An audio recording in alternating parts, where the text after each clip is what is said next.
Why you don't need friends after 70. Embrace the freedom to live your way. Picture this. You're sitting at a crowded table, forcing a smile through yet another draining conversation. The phone rings, and it's another friend expecting you to drop everything to catch up. You feel the weight of social obligations piling up, stealing your time, your energy, your peace. Does this sound familiar? If you're over 70, you might be starting to question whether the friendships you've held onto for years are still worth the effort. Here's the bold, liberating truth. You don't need friends after 70. This isn't about turning your back on connection or embracing loneliness. Far from it. It's about reclaiming your independence, rediscovering your joy, and living life on your terms, free from the pressure of maintaining relationships that no longer light up your soul. In this deep dive, we're exploring 6 transformative reasons why letting go of friendships can unlock a happier, freer, and more fulfilling chapter of your life. Each reason is packed with insights, real-life stories, and science-backed evidence to show you why prioritizing yourself after 70 is the ultimate act of self-love. Stay with us until the end. This could redefine how you see your later years. Let's jump in.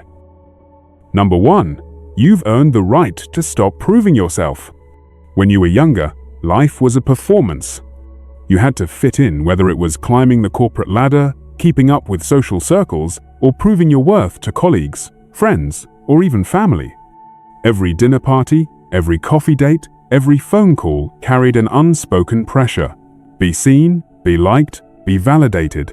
But now, at 70 or beyond, you've already built your legacy. You've weathered decades of triumphs, challenges, and growth. So why are you still chasing approval? The science is clear. A 2020 study in the Journals of Gerontology found that older adults who shift their focus from external validation to self-acceptance report a staggering 30% increase in life satisfaction. This isn't just a feel-good statistic, it's a wake-up call. After 70, you don't need a crowd to confirm your value. You've already proven yourself to the world, to your family, to your career. The only person you need to impress now is you. Let's meet Susan, a 72-year-old retiree from Chicago. For decades, Susan was the queen of her social circle. She hosted brunches, attended every event, and was the go-to confidant for her friends. But when she retired, something shifted. The colleagues she thought were friends stopped calling. The invitations slowed to a trickle. At first, Susan felt a pang of rejection. She wondered if she'd done something wrong. So, she doubled down, reaching out, organizing meetups, trying to keep those ties alive. But it felt like pushing a boulder uphill. One day, while sipping her morning coffee, she had an epiphany. Why am I working so hard to prove I'm still relevant? Susan decided to let go. She stopped chasing people who didn't reciprocate. Instead, she poured her energy into herself. She dusted off her old paintbrushes and started creating vibrant watercolors of the Lake Michigan shoreline. She spent hours tending her garden, watching roses bloom under her care. For the first time in years, she felt free. No more forced small talk, no more pretending to care about office gossip, no more bending over backward to be liked. Susan realized that true fulfillment doesn't come from a packed social calendar. It comes from embracing who you are, unapologetically. Why this matters? At this stage of life, every ounce of energy you spend seeking validation is energy stolen from your own happiness. You've earned the right to stop performing. Let go of friendships that demand you prove yourself. Focus on what lights you up, whether it's painting, writing, or simply savoring a quiet morning. Your worth isn't tied to how many people like you. It's in the life you've lived and the person you've become. Take action. Reflect on one friendship that feels like a performance. Ask yourself, does this relationship add joy, or am I holding on out of habit? Write down one thing you'd do with the time you'd save by letting it go. You've got this. Number 2, peace becomes your greatest treasure. In your 20s, 30s, or even 50s, the buzz of social life might have felt like the heartbeat of existence. Parties, group outings, endless conversations, they were the fuel that kept you going. But as you cross the threshold of 70, something profound shifts. Suddenly, the noise of constant socializing feels less like excitement and more like exhaustion. What you crave now isn't a crowded room, it's peace. the kind of peace that comes from a quiet morning walk, a good book by the fire, or simply sitting with your thoughts, free from the demands of others. The science backs this up. A 2023 study from the American Psychological Association found that older adults who prioritize intentional solitude over excessive social engagement have lower cortisol levels, the stress hormone, and report a 25% improvement in mental well-being. Social overload can weigh heavily on your mind and body, especially as you age. In contrast, carving out time for yourself boosts emotional resilience and reduces anxiety. Let's look at Robert, a 75-year-old from St. Petersburg, Florida. Robert was the life of every party in his younger years. His beachfront home was the hub for barbecues, game nights, and long phone calls with friends. But as he entered his 70s, those gatherings started to feel like chores. The same stories were told on repeat. The gossip felt petty. The effort to keep up with everyone left him drained. One evening, after a particularly exhausting dinner party, Robert decided enough was enough. He started saying no to invitations that didn't excite him. Instead, he began his mornings with a 2-mile walk along the Gulf Coast, listening to the waves crash and the seagulls call. He swapped late-night chats for early evenings with a good mystery novel. The result? Robert felt lighter, calmer, and more at peace than he had in decades. Why this matters? Friendships, even the good ones, come with expectation scores to return, events to attend, emotional energy to invest. But at 70, your time is too precious for obligations that don't spark joy. Choosing peace over pressure isn't selfish, it's essential. It's about honoring your need for calm in a world that's often too loud. Take action.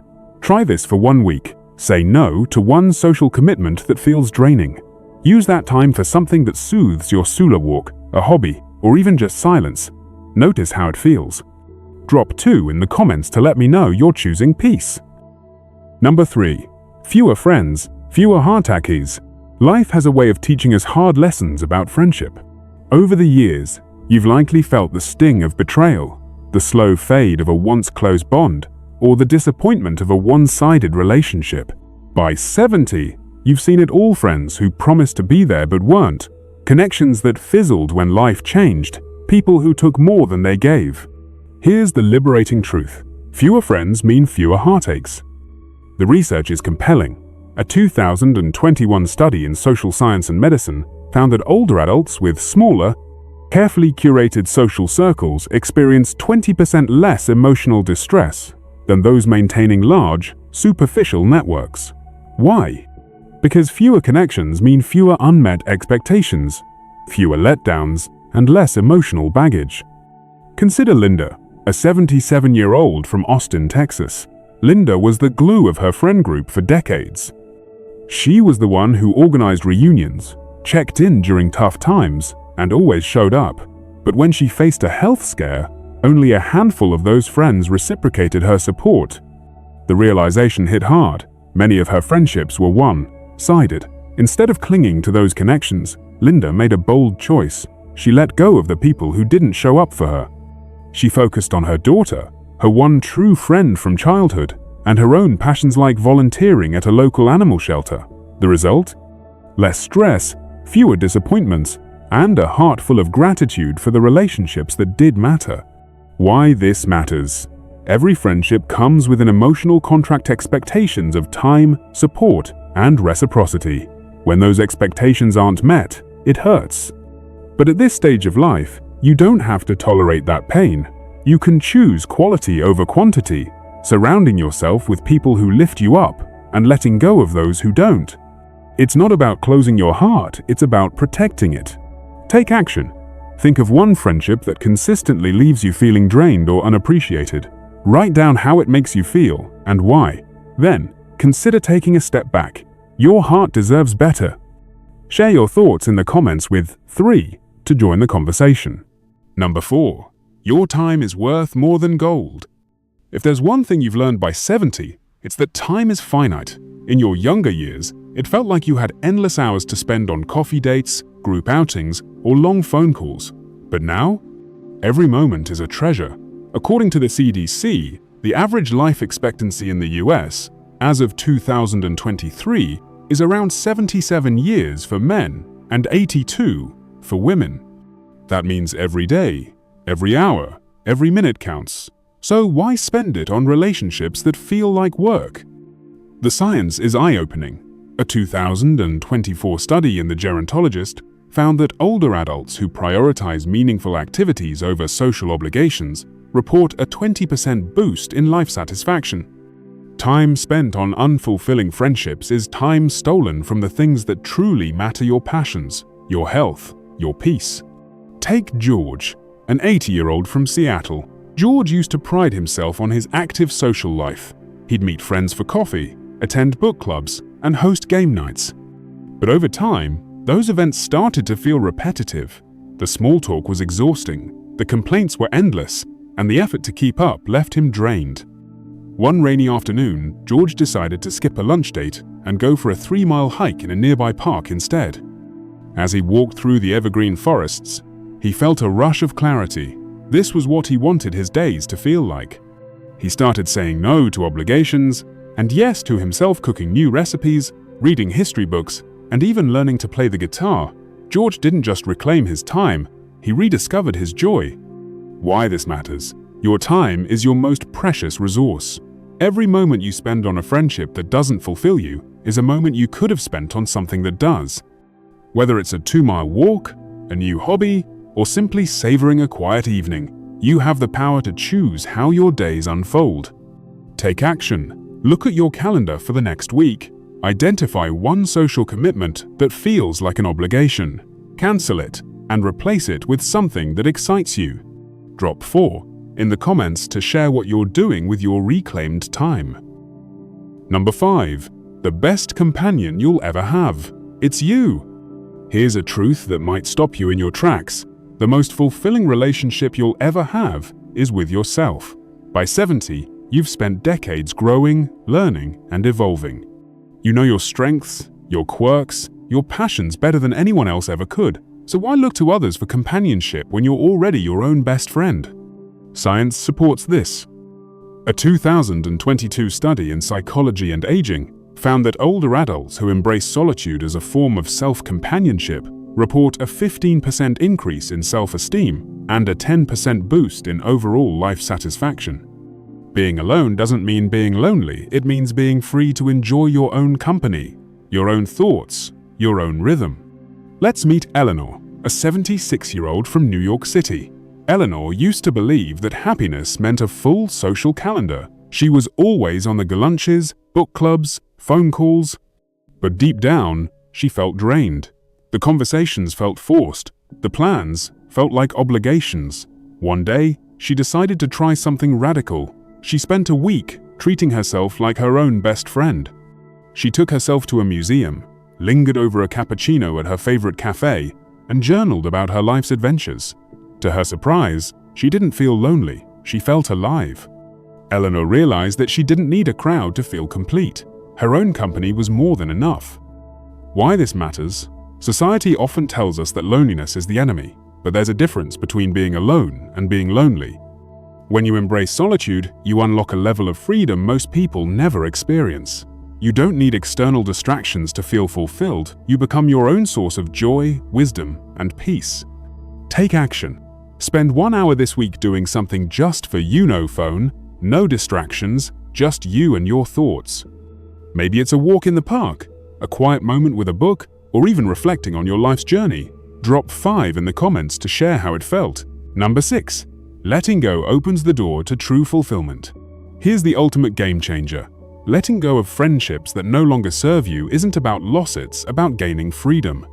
When you release the pressure to maintain outdated relationships, you create space for what truly matters: your passions, your peace, your purpose. It's not about closing yourself off, it's about opening the door to a life that feels authentic and fulfilling. The data is powerful. A 2024 study in the Journal of Positive Psychology found that older adults who focus on meaningful activities like hobbies, volunteering, or personal growth report a 25% increase in life satisfaction compared to those who cling to social obligations. Letting go isn't isolating, it's liberating. Take James, A 79-year-old from San Diego, James used to believe that staying socially active was the key to aging well. He filled his days with coffee dates, group outings, and phone calls. But the effort to keep up left him exhausted. One day, while sitting through another round of small talk, he realized he wasn't enjoying it. So, he made a choice. He let go of friendships that felt like work. Instead, he started volunteering at a local animal shelter, walking 2 miles daily, and learning to play chess online. The result? James felt lighter, happier, and more connected to himself than ever before. Why this matters? Letting go of friendships doesn't mean shutting out the world. It means making room for what truly lights you up. It's about recognizing that your happiness isn't tied to how many people are in your life, but how aligned you are with the life you want to live. Take action. Identify one friendship that feels like an obligation. Take a small step to let it go. Maybe it's saying no to the next invitation, or simply not reaching out. Use that time for something that brings you joy. Drop 6 in the comments to share what you're letting go of and what you're embracing instead. Final thoughts. Your later years, your rules. As we wrap up this journey, take a moment to soak in this truth. You don't need a crowd to feel whole. After 70, life isn't about keeping up with other sites, about keeping up with yourself. It's about choosing peace over pressure, quality over quantity, and freedom over obligation. By letting go of friendships that no longer serve you, you're not losing, you're gaining. Gaining time, gaining joy, gaining the life you've always deserved. Which of these 6 reasons spoke to your heart? Maybe you're ready to stop proving yourself or craving the peace of your own company. Maybe you're excited to reclaim your time or embrace yourself as your own best friend. Whatever it is, I want to hear from you. Drop a comment below with the number that resonated most and share one thing you're going to do to prioritize your happiness. Your story could inspire someone else to take that leap. And if this video opened your eyes to a new way of living, like, subscribe, and hit that bell so you don't miss our next one. Let's keep this conversation going because your later years aren't just a chapter, they're your masterpiece. Thanks for watching, and here's to living life on your terms.